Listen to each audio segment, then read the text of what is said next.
She was tired of fighting. Even before this, every day had been a battle. He'd made her see that so clearly. But it could end here and now. Could she finally find real peace? I always keep my promises. She swallowed, her throat raw from unanswered screams. The hours of darkness were more than she could bear. Her willpower was ebbing, seeping from her pores like sweat. Her mother would be devastated, but Mom's happiness wasn't enough. Missy was a coward, selfish. Only concerned with herself, he was right. She didn't deserve forgiveness or redemption. Silence pressed in on her, blanketing her with fear of the darkness, of the sound of the door unlocking, of the terror of what might happen, of the horror of what had already happened. But once she answered, there would be no going back. Her escape would be a one-way journey. Who was she kidding? She'd gone to a place from which there was no return.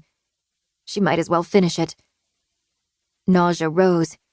She bent forward, her body folding at the waist. She rested her forehead against the cold, hard floor. She was done. Her neck muscles ached as she lifted her head. Her voice sounded raspy, foreign as she said, "Yes?" "I didn't hear you. Have you decided?" The voice asked. "Yes!" she shouted, weeping. "All right." The sadness, the sheer disappointment that emanated from the speaker surprised her. "I thought this was what you wanted," she said. "It's not about what I want," he answered.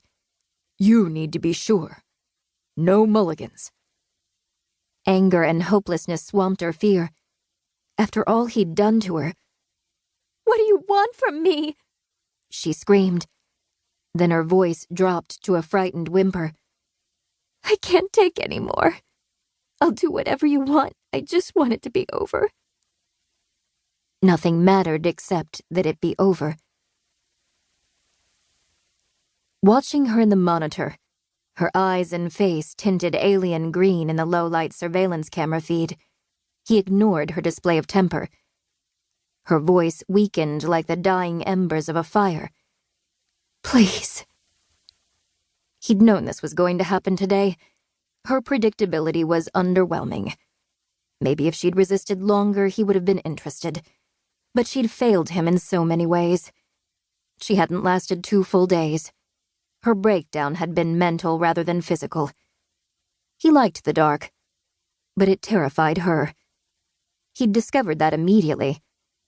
Left with only her imagination to entertain her, and encouraged by the welcome reception in the room down the hall, she was drowning in her own fear. Endless hours of complete darkness, a ration of pain and isolation, had brought her will to live to its knees. Even though he'd expected it, Missy's failure weighed on him. The disappointment was crushing.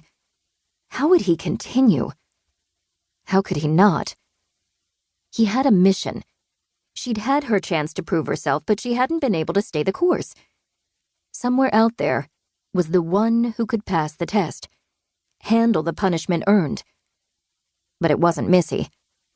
She deserved her end as much as the pain he'd inflicted as her penance. She occupied the bottom of the humanity barrel. He was doing the world a great service by ridding it of her and others of her kind. "You can't leave me in here any longer."